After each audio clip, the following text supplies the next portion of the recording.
Sejam todos muito bem-vindos a mais um CIMT Podcast. Eu sou o Cadu Tinoco. E eu sou a mãe de Tomás. Oi, gente! Voltamos com o capítulo 5, terminando os exercícios da nossa primeira semana, né? Dentro do desafio de vivendo em harmonia com as leis. E eu acho que só com esses 4 capítulos anteriores aí já dava pra ficar rico. Já dá. Progredindo na vida. Adorei o nome desse capítulo, que fique claro. Então, estamos no capítulo 5 de A Ciência de Ficar Rico. Só aí, situando a galera que tá perdida, vocês têm que olhar aí primeiro, segundo, terceiro e quarto, porque tem muita riqueza nisso tudo. Você deve se livrar até do último vestígio da velha ideia que há uma divindade cujo desejo é que você permaneça pobre ou cujos propósitos só podem ser realizados mantendo a pobreza. Ou seja, a gente tem que acabar com essa crença, queimar essa crença. Quando ele fala isso, gente, a gente tem que entender o seguinte: uma coisa é você queimar no teu nível consciente. Ou seja, você falar, não, tá bom, eu aceito isso, eu vou queimar, isso realmente não faz sentido. Outra coisa é você queimar isso no nível mais profundo, no nível emocional da sua mente. E é aí que você vai ter que fazer. E isso demanda repetição. O negócio é o seguinte, né? A gente teve aqui na nossa sociedade durante muito tempo, e o Maxwell Maltz fala isso, né? Quando ele fala sobre altruísmo lá, que ser pobre, e talvez isso aconteça porque na Bíblia a gente tem uma passagem, né? Eu vejo muito isso com uma origem na Bíblia, que é o seguinte: a gente tem uma passagem dizendo que os ricos não entram no reino de Deus. Só que, se você for ler essa passagem, eu já pesquisei bastante sobre essa passagem, sobre o que ela significa, né? Ele tá falando muito sobre o acúmulo ali, tá? Ele tá falando muito sobre o apego, sobre o pecado da avareza, material, né? Você esquecer a essência, enfim, é o outro polo. Agora, não significa que o pobre, ele é virtuoso e que o rico, ele não é virtuoso. Muito pelo contrário, às vezes é exatamente ao contrário, né? Então, a gente nunca pode achar que ser pobre é uma virtude. Ser pobre significa que você não acessou as virtudes necessárias para a sua evolução. Isso, para buscar o que você quer. Exatamente, você não desenvolveu habilidades, você não consegue buscar o que você quer, ferramentas. entende como que você não está usando o poder que Deus te deu? Exato. Você tem um desejo, você não consegue imprimir forma nesse desejo. Isso não tem nada de bonito. É quase uma decepção mesmo. É uma decepção. A substância inteligente, que é e está em tudo, que vive em tudo e vive em você, é uma substância viva consciente. Sendo uma substância que vive conscientemente, deve ter a natureza e o desejo inerentes de cada inteligência viva de progredir na vida. Cada coisa viva deve continuamente procurar a ampliação de sua vida, porque a vida, no mero ato de viver, deve multiplicar-se. Se você for olhar a natureza, né, se você for olhar o ciclo ali de uma lagarta e de uma borboleta, por exemplo, você percebe nitidamente que para ela se realizar, ela precisa passar por aquele processo doloroso, né? E ela precisa passar por aquele tempo de gestação ali. Então, tudo, se você for olhar na natureza, passa por um processo de expansão até que consiga morrer, né? E olha como a natureza cumpre com o seu papel, diferente do ser humano, né? Então, a natureza, ela é fantástica nisso, porque você sempre vai ver que se a árvore está num solo fértil ali, se ela foi colocada onde ela realmente deveria estar colocada, ela vai crescer. Ela vai passar por intempéries, ela vai passar por situações difíceis, ela vai passar por, às vezes, falta de nutriente, mas ela dá conta de atrair tudo aquilo ali no solo para ela conseguir se realizar e crescer. E ela se realiza. Agora, quando você, como ser humano, né, que tem uma semente dentro de você, não cria a sua própria vida, desculpa, é como colocar uma árvore aqui e ela não fazer nada.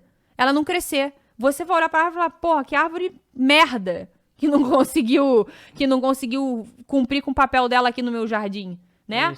Então, assim, o que aconteceu com essa semente? Você fica encucado. Você fala, será que eu plantei a semente errada? Será que essa semente não era boa, não era de qualidade? O que houve? E você sabe que o crescimento de uma árvore, né, de um fruto a partir de uma semente é um grande exemplo de como que a atração funciona no mundo, né? Porque era só uma semente. Já parou pra pensar? Quando ela tá no solo, por que ela consegue? Adquire nutrientes e por que ela vai ganhando forma, vai crescendo? Porque ela utiliza essa substância original. De vibração. E natural. Natural. Sendo uma substância que vive, deve ter a natureza e o desejo inerentes de cada inteligência viva de progredir na vida. Cada coisa viva deve continuamente procurar a ampliação da sua vida, porque a vida, no mero ato de viver, deve multiplicar-se. Uma semente deixada cair na terra... Caraca, a gente acabou de falar da semente, Caramba. que bizarro. Juro pra vocês que a gente não tinha lido. Coincidência.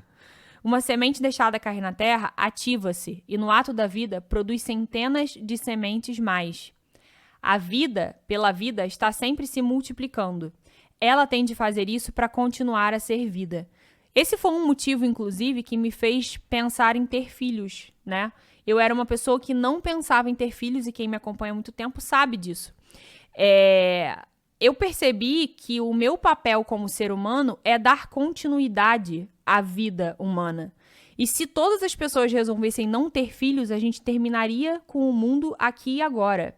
Então, as coisas na gente não foram feitas à toa. Não é à toa que eu tenho um útero, não é à toa que eu sou fértil, não é à toa que uma mulher vem com todas as capacidades para criar uma nova vida, porque é isso que Deus espera da gente, né? Esse é o grande ato de multiplicação que existe aqui. Então, quando eu não sigo isso, é realmente como se eu fosse uma semente que veio aqui e não cumpriu 100% com o seu papel. Então, essa frase aqui dele, pra mim, é uma frase que realmente, eu não li, né? Mas foi uma frase que, com o meu amadurecimento, me traz esse outro entendimento, né? Do tipo, cara, na verdade eu sou uma semente fértil e eu preciso dar continuidade ao que Deus criou aqui. Então, é assim que hoje eu enxergo a gravidez. A inteligência está sob essa mesma necessidade de progresso contínuo. Para cada pensamento que temos, faz-se necessário pensar um outro. A consciência está se expandindo continuamente. Cada fato que aprendemos nos leva à aprendizagem de um outro fato. O conhecimento aumenta continuamente. Cada talento que nós cultivamos traz à mente o desejo de cultivar um outro talento. Nós estamos sujeitos aos impulsos da vida, em busca de expressão, que nos leva sempre para o saber mais, o fazer mais e ser mais. A fim de saber, fazer e ser mais, devemos ter mais.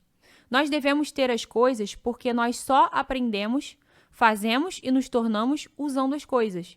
Nós devemos enriquecer para que possamos viver mais. O desejo de riqueza é simplesmente a capacidade de uma vida buscar realizar-se plenamente. Cada desejo é o esforço de uma possibilidade tornar-se ação. Olha que legal o que a gente falou no outro podcast, acho que foi no 2 ou no 3. Cada desejo é o esforço de uma possibilidade tornar-se ação. É muito isso, né? Por isso que a gente diz que se você deseja, se você acredita, você consegue realizar. Do contrário, você não ia desejar. Exato. É a ação procurando manifestar-se que causa o desejo. Isso faz você querer mais dinheiro. Isso que faz você querer mais dinheiro é a mesma coisa que faz a planta crescer. É a vida procurando expressão plena. Quanto mais você avança, quanto mais você conquista seus objetivos, mais você sobe e modifica os seus desejos, sabe? Você vai aumentando o teu nível de desejo à medida que você vai aumentando a tua capacidade de realização. Isso que ele está querendo dizer é o seguinte: a vida nunca vai parar, você nunca vai deixar de querer se expandir e se expressar, nunca. Quando você chegar num objetivo, você vai querer um novo. Então, a gente precisa curtir a jornada, a gente precisa entender que a vida é aqui e agora, e o objetivo é um alvo, é uma referência, é o desejo que te impulsiona para frente. E quando você chegar lá, você terá um novo, e assim sucessivamente. Essa é a rota para a tua evolução. A substância viva está sujeita a esta lei, inerente a toda a vida, permeada com o desejo de viver mais, e é por isso que tem a necessidade de criar coisas. A substância deseja viver mais, através de e em você. Consequentemente, ela quer que você tenha todas as coisas que puder usar. É o desejo de Deus que você fique rico. Ele assim o quer porque poderá se expressar mais e melhor através de você, se você tiver abundância nas coisas e meios para lhe dar essa expressão. Ele poderá viver mais em você se você tiver domínio ilimitado dos meios de vida. O universo deseja lhe dar tudo o que você quer ter. A natureza é amigável a seus planos. Tudo flui naturalmente para você. Coloque em sua mente que isso é verdade. É essencial, entretanto, que o seu propósito harmonize-se com o propósito que há em tudo. Você deve querer a vida real, não o mero prazer ou satisfação dos sentidos. A vida é o desempenho de ações e o indivíduo só vive realmente quando executa cada ação, física, mental e espiritual de que é capaz, sem excessos. É isso aí, ele tá dizendo o seguinte, quando Aqui ele fala para de tudo, excesso, né? ele tá falando de desejo do ego, né? Aquele você seguir pelos seus... E das polaridades, e pelas polaridades, e seguir pelos seus sentidos, sabe? Você quer aquilo porque quer. Você quer simplesmente que você não aceita perder. É a geração Você quer do por mimimi, a Isso. nossa geração, a geração que só quer prazer, Isso aí, não quer o ônus. exatamente. Você não quer por uma referência maior que é o que? A tua evolução. Lembra que a gente trabalha aqui? Nosso modelo prático para alcançar objetivos, ele tem um centro, um alvo. O que é o alvo? É o seu desejo, o seu objetivo. A vida abundante. Seu objetivo C. É a vida que você realmente quer. Toda vez que você buscar a vida que você realmente quer, você está na direção da tua evolução. E Deus quer isso. Deus quer se realizar através de você. Entende? Então, pra isso que ele te criou. Coloca. Para isso que ele te criou. Ou seja, quando você se realiza e quando você contribui com o projeto de Deus, que é o quê? Levar a humanidade como um todo para uma evolução. Lembra que eu falei lá nos primeiros podcasts que antigamente tinha milionários, agora tem muito mais? Antigamente a sociedade era agora ela é uma sociedade mais evoluída, mais conectada. Né? Ou seja, o que é essa conexão? Lembra, nós em essência estamos todos conectados. Então toda vez que a gente cria conexões, toda vez que a gente contribui com a vida das outras pessoas, a gente está assim cumprindo com o propósito de Deus. E quando você alinha o teu propósito ao propósito de Deus, você está no caminho certo. Olha só, eu acho que essa parte do podcast, ela é uma parte muito fenomenal, porque assim, ó, a gente está vivendo, e eu falei isso esses dias, né, dentro do Instagram. Querer os fins sem querer os meios é próprio de uma criança, tá? Então, quando você quer enriquecer, mas você não quer se ferrar inteiro, muitas vezes, como é necessário, para gerar valores... Você não quer produzir as causas. Você não quer produzir as causas, ou seja, as causas incluem se ferrar, entendeu? As causas incluem você ser esgotado fisicamente, muitas vezes. As causas incluem você dá o seu isso. melhor. Quando você dá o seu melhor, você vai encontrar você vai se com esse esgotar, limite. não tem jeito, entende? Se você tá ali pra dar o seu não tá dando o seu melhor. se você tá ali pra expandir uma coisa, é óbvio que você vai se sentir ele cansado. Nunca chega no limite se ele não supera os limites, entende? tem como. Se ele não vai à exaustão, se ele não descansa e vai à exaustão de novo. Desculpa, mas os ele vai no grandes limite vencedores mundiais das suas categorias, eles passaram muitas vezes do seu limite. Se você não vai no limite, você não tá exercendo o seu plano potencial, ponto. Então, assim, eu acho que a gente está vivendo num momento no qual as pessoas estão realmente totalmente imaturas e são realmente grandes crianças. Porque é como se elas gritassem para Deus, eu quero, mas elas não querem passar, entende? Pelo caminho que é necessário para chegar até ali. Às vezes, as pessoas da CMT perguntam assim, mãe de Cadu, por que vocês não dormem? Por que às vezes vocês viram noites? Olha, é porque... é necessário para eu dar o meu melhor para você. Dentro dos efeitos que a gente busca, a gente enxerga que essas são causas necessárias. Não tem como eu dar para vocês 5 podcasts numa semana, entregar todo o conteúdo que a gente entrega, produzir uma imersão, etc, etc, etc, se eu não, muitas vezes, for no meu limite. Entende? Então, isso é uma causa que hoje, dentro do nosso, pode não ser um dia, tá? Provavelmente, quando a gente estiver num lugar muito mais alto, a gente vai estar muito mais confortável, porque as coisas já foram construídas. Agora, num processo de construção, você não pode buscar somente o mero prazer ou a satisfação dos seus sentidos físicos, tá? Olha o que ele fala aqui, você deve querer a vida real. A vida é desempenhar ações, e o indivíduo só vive realmente quando executa cada ação física, mental e espiritual de que é capaz, sem excessos, tá? Então, ou seja, em algum momento a gente precisa desfrutar da nossa vida. Em algum momento a gente precisa pausar o que a gente está fazendo, tá? E em outros a gente precisa fazer o que tem que ser feito. Sim, é o que eu digo, assim, a gente sempre tem que se orientar por causa e efeito. A gente não vai ficar trabalhando todas as madrugadas durante todo o ano, isso não vai trazer pra gente o que a gente quer. Não vai. Mas se a gente tem uma turma entrando num determinado período que concentra tudo, a gente precisa se dedicar nesse determinado período. Isso é uma causa. Não vai acontecer. Do contrário, não vai acontecer. Então, isso. É simples desse jeito. E isso pra gente não é necessariamente um sofrimento. É uma escolha nossa sofrer ou não. Você não quer ficar rico para viver sordidamente, para satisfazer os instintos animais. Isso não é vida. Mas o desempenho de cada função física é parte da vida. Ninguém pode viver plenamente negando os impulsos do corpo, um impulso normal e saudável. E você não quer ficar rico unicamente para apreciar prazeres intelectuais, adquirir conhecimento ou cultivar a ambição e ofuscar os outros a se tornar mais famoso. Todas essas coisas são uma parte integrante da vida, mas a pessoa que vive somente para os prazeres do intelecto terá uma vida parcial e ficará insatisfeita com sua sorte.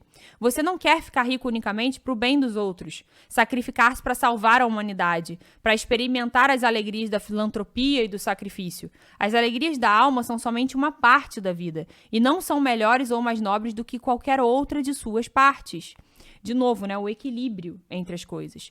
Você quer ficar rico a fim que possa comer, beber, alegrar-se quando for hora de fazer essas coisas, a fim de que você possa cercar-se de coisas bonitas, ver terras distantes, suprir sua mente e desenvolver o seu intelecto, a fim de que você possa amar o outro e fazer coisas boas, e possa fazer sua parte ajudando o mundo a encontrar a verdade. Mas lembre-se que o altruísmo extremo não é melhor e mais nobre do que o egoísmo extremo. Ambos são erros. Polaridade. Está falando a mesma coisa que Maxwell Maltz falou. Coisa. Foda. Tá? Então, ou seja, não é altruísmo extremo e não é egoísmo extremo.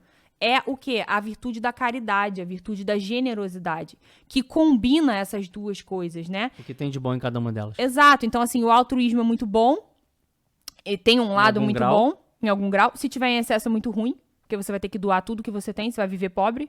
Você passa por cima de você. E o egoísmo é a mesma coisa. Ele tem um lado bom, porque você, de certa forma, também supre suas necessidades. E ele tem um lado péssimo, que se você é uma pessoa extremamente egoísta, você não tem como conviver com ninguém. A vida aqui na CMT, a gente ensina que é um triângulo em que toda vez que você está nas extremidades desse triângulo, você está no caminho errado. Toda vez que você tende para o centro desse triângulo e para o nível mais alto dele, você está indo no caminho certo. Então, se a vida te apertar, a saída é para cima.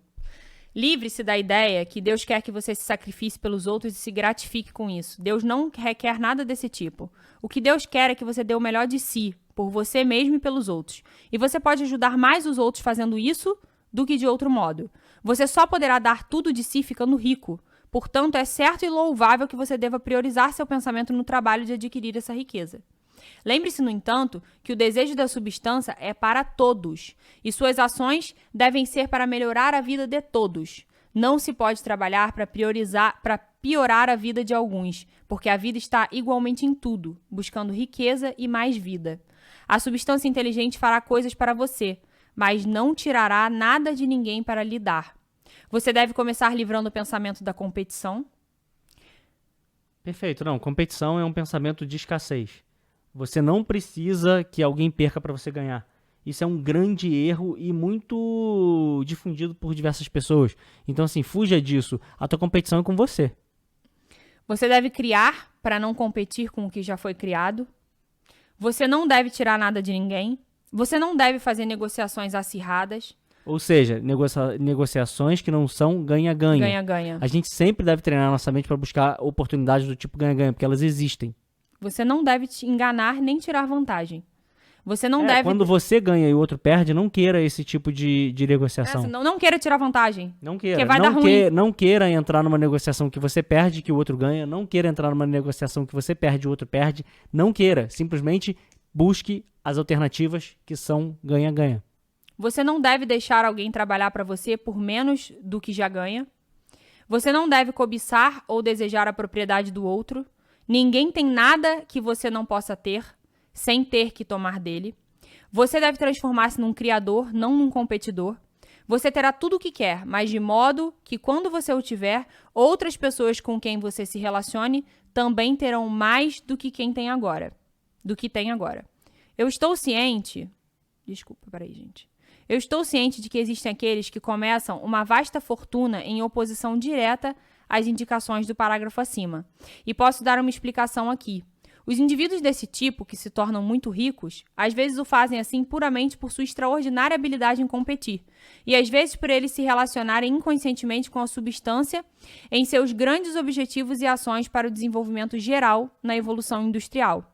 Rockefeller, Carnegie, Morgan, etc., foram os agentes inconscientes do Supremo no trabalho necessário de sistematizar e organizar a indústria produtiva. E, por fim, seu trabalho contribuiu imensamente para melhorar a vida de todos, mas seus dias estavam contados. Organizaram a produção e foram logo sucedidos pelos agentes da multidão, que organizariam o maquinário da distribuição. Foram como os répteis monstruosos das eras pré-históricas. Fizeram sua parte, necessária no processo evolutivo, mas o mesmo poder que os produziu os liquidou. E deve-se bem dizer que eles nunca foram realmente ricos. Um registro das vidas privadas da maioria desta classe mostrou que foram realmente odiados e desprezados. É o que eu sempre falo assim, né? As pessoas falam, não, mas não sei quem é rico e não se sente disso, bem, não é uma pessoa emocionalmente positiva. Ele é rico simplesmente pelo que... ele é rico de dinheiro. O Wallace acabou de falar aí, né? Ele acredita que ele vai ficar rico, então ele fica rico. Lembra que eu contei aqui nos podcasts anteriores da história do Rockefeller? Como ele não morreu naquele trem, ele começou a acreditar que ele era protegido por Deus e tudo que ele botasse a mão ia dar certo. Tudo que ele fizesse ia dar certo. Ou seja, ele acreditou que ia conseguir, mais por do isso que ele Hitler? conseguiu. Exatamente, Hitler conseguiu o objetivo dele. Isso, só que no final, o que acontece? Eles não conseguem a felicidade, a paz interior. Ou seja, o que a gente interior. está falando, quando a gente fala de abundância, a gente não está falando de dinheiro. Eu posso agora ter 1,5 milhão na minha conta. Se eu não tiver em paz, me desculpe, eu não sou rica. Porque Isso a gente está falando de riqueza... A gente fala de abundância nas 3 áreas da vida. A gente está falando de riqueza, de você ser feliz. Isso, você ter o que você quer. O Wallace, ele coloca muito bem. O que é ser rico? É você ter o que você realmente quer. Vocês acham que Hitler era feliz? Entendeu? Vocês acham que Rockefeller e etc. eram felizes? O fim da vida deles mostra isso, sabe? Aquele próprio documentário lá do Gigante da Indústria mostra isso, né? Os sindicatos, o pessoal em revolução, um matando o outro, enfim. Tudo por conta de um negócio que eles criaram, entende? Então, assim, então, olha só, eles fizeram um papel na história numa época em que o mundo era menos evoluído. Presta bem atenção nisso aqui, tá, gente? Riquezas baseadas no plano da competição nunca serão satisfatórias ou permanentes. São suas hoje e amanhã serão de outros. Lembre-se que você vai se tornar rico de um modo científico e de uma certa maneira. Você deve produzir... lembre-se que se você vai se tornar rico de um modo científico e de uma certa maneira, você deve progredir inteiramente despido do pensamento competitivo. Você nunca deve pensar por um momento sequer que a fonte de suprimentos é limitada. Logo que você começa a pensar assim, todo o dinheiro estará em risco de passar ao controle de outros, e você terá de valer-se de seus direitos nas cortes de justiça para proteger seus ativos. No momento que você deixa sua mente cair para a competição, o seu poder de criação cessa por um tempo. É o que eu sempre falo, eu nunca resolvo problemas no tribunal, porque eu não acho que é um ambiente adequado, eu fujo deles, e ele coloca um ponto aí, né, que a gente já comentou mais cedo. Quando você acredita que para você ganhar o outro tem que perder, quando você acredita na escassez, você vai ver isso acontecer porque você acredita. Não porque é real, é porque você acredita. E quando você tá numa competição, eu tô pensando assim, caraca, o Cadu pode me ganhar, mas eu vou ganhar dele. Mas eu vou ganhar dele. Derrubá-lo. Então, e por aí o que acontece? E tem gente que vem com um papinho de, não, a competição é muito boa porque ele me impulsiona. Desculpa, você pode estar falando de uma coisa sob uma outra ótica, em que você tem uma pessoa que você admira e junto com você se desafia, e vocês têm uma boa relação, então vocês não são competidores, ou então você está arrumando uma justificativa para fazer o que você acha que tem que ser feito. É tudo uma questão de grau, né? Exatamente. A competição, quando estiver no grau certo, ela deve trazer a característica que é a criação. É a virtude da criação. Você olha para outra pessoa e fala, cara, se ele conseguiu, eu consigo também, então vou fazer. Então, assim, imagina se o Ícaro tivesse pensado que o Érico domina o marketing digital. Ele não teria feito, entendeu? Ou total. Ele estaria o tempo inteiro tentando superar. É igual o negócio que você falava da Apple e da Samsung, né? Apple e Samsung. A Apple tá pensando em como criar que algo ela melhor. Atende melhor a necessidade dos clientes dela. E quando você vai nos seminários da Samsung, eles estão pensando em como ser melhor do que a Apple. E olha quem é mais bem sucedido. E olha quem cria mais, entendeu? E assim, o resultado Porque lembra, se o meu pensamento é ser melhor que a Apple, eu desvio... Eu me limito à Apple. Eu desvio o meu pensamento de um pensamento criativo. Isso, e eu me limito à Apple. Concordo, você nunca vai chegar. Você nunca vai chegar além nela. Da Apple. Quando você pensa em atender a necessidade das pessoas, em ver como que o teu produto funciona melhor, aí sim você tá no caminho. Aí você a gente aqui dentro da CMT não olha pra ninguém que tem... Ninguém, você tem que criar as causas. A gente tem grandes pessoas aqui, né? A gente tem pessoas que trabalham no ramo do desenvolvimento pessoal, a gente tem o Pablo, a gente tem o Ítalo, a gente tem o Wendel, a gente tem N pessoas. A gente nunca comprou nenhum produto dessas pessoas. Pra olhar, nunca. Nunca. Eu não tenho nenhum produto de nenhuma dessas pessoas para olhar. Eu tinha lá o GW, mas hoje quem participa do GW do Ítalo sabe que, cara, não tem nada a ver com isso aqui que a gente faz, né? Então, assim, por quê? Porque o nosso pensamento, ele não tá focado no que a outra pessoa tá fazendo do mesmo ramo que a gente. Tá focado em, cara, como é que eu faço para transformar a vida daquela pessoa que acabou de entrar nessa IMT? O nosso trabalho aqui, ele tá focado nas nossas conversas, nas nossas reuniões, nos nossos directs, nos nossos formulários e em todas as formas que a gente tem olha de obter, necessidade que vocês têm. De obter feedback das pessoas, porque é quem a gente realmente quer transformar. Exatamente. Então, quando você está num pensamento competitivo, você sai do pensamento criativo. E o que é pior, você provavelmente bloqueará as ações criativas que você no começo havia iniciado. Saiba que há incontáveis milhões de dólares em ouro nas montanhas da Terra, ainda não trazidos à luz. E saiba que se não houvesse, mais estaria sendo criado pela substância inteligente para suprir suas necessidades. Saiba que o dinheiro que você necessita virá, mesmo que seja necessário que 1000 homens sejam levados à descoberta de novas minas de ouro amanhã. Nunca olhe a fonte visível. Olhe sempre as riquezas ilimitadas da substância amorfa e saiba que virão tão rapidamente para você quanto você as pode receber e usar. No que concerne à fonte visível, ninguém pode impedir que você tenha o que é seu. Portanto, nunca se permita pensar nem por um instante que os melhores locais de construção serão ocupados antes que você esteja pronto para construir a sua casa, a menos que você queira se apressar.